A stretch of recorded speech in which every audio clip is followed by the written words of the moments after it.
કે પીપી સવાણે ભરજો અમે ફી ભરજો એમ કોઈ કીધું? એ વાત આપણે લોકો સામે ના મૂકી શક્યા।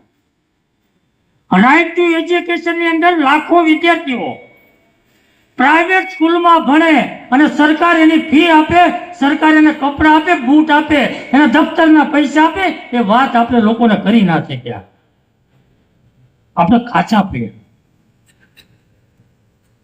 આરોગ્ય મદદ આપીશું તો આપણે ક્યાં પૈસા લઈએ? આપણા હેલ્થ સેન્ટર, આપણી સ્મીમેર, આપણી સિવિલ આરોગ્ય મફત જ છે। આપવાળા એવું કોઈને કીધું હતું કે પીપી સવાણીમાં દાખલ થાજો, મહાવીરમાં દાખલ થાજો તો તમને મફત સારવાર મળશે, એવું કોઈ કીધું હતું?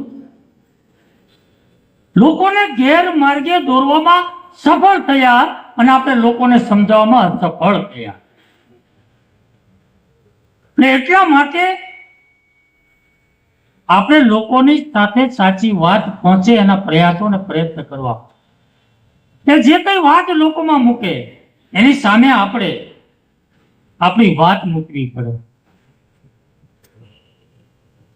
5 વર્ષ સુધી આત્યાઓએ નોકરા કૌભાંડ કર્યા, રેશન કાર્ડ દુકાનોના કૌભાંડ કર્યા, ગેરકાયદેસર બાંધકામોના કૌભાંડ કર્યા અને ચૂંટણી આવી એટલે મારા દીકરા સુંદરકાંડ કરે છે। આ લોકોને આપણે કહેવું પડે।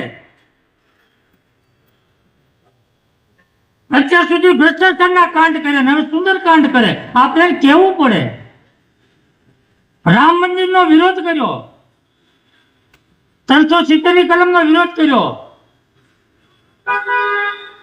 અત્યારે રામનવમીની શુભેચ્છાઓ પાઠવે છે, કથાઓમાં જાય છે, સાધુ સંતોને પગમાં પડે છે।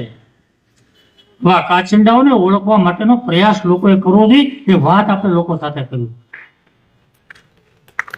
લોકોને સાચી વાત સમજાય એવી વાત કરવી પડે આપણે।